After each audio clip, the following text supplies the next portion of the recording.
Governor Cuomo is right to try to resuscitate a deal that could help New York. It is heartening to hear that Governor Andrew Cuomo was at least able to get Jeff Bezos, Amazon's founder, on the phone. The Times reported that the governor has had multiple phone conversations with Amazon executives, including Mr. Bezos, over the past 2 weeks.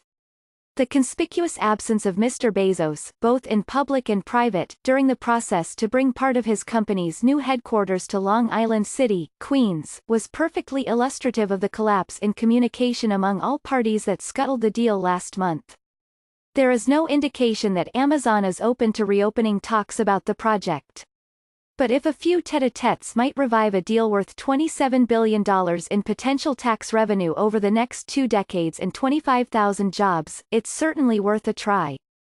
In an open letter that ran as a full-page ad in the Times on Friday, Mr. Cuomo and Mayor Bill de Blasio promised to help shepherd the project through the community development and approval process, hopefully with far more transparency and far better communication than there was during the first go-round.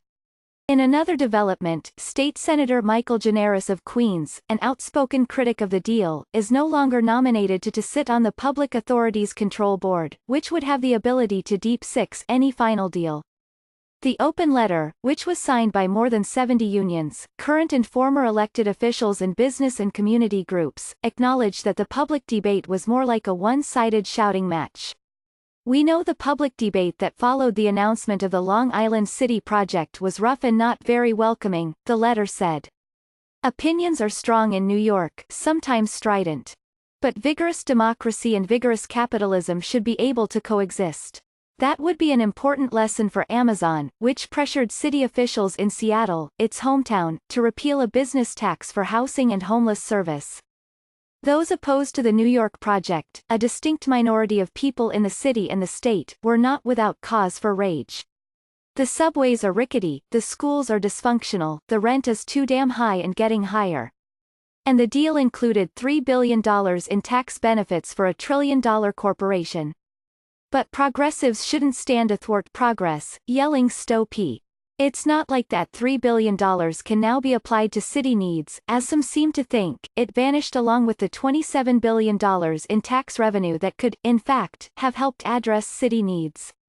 If the New York has any hope of remedying its problems, it will need a robust tax base spread across many sectors.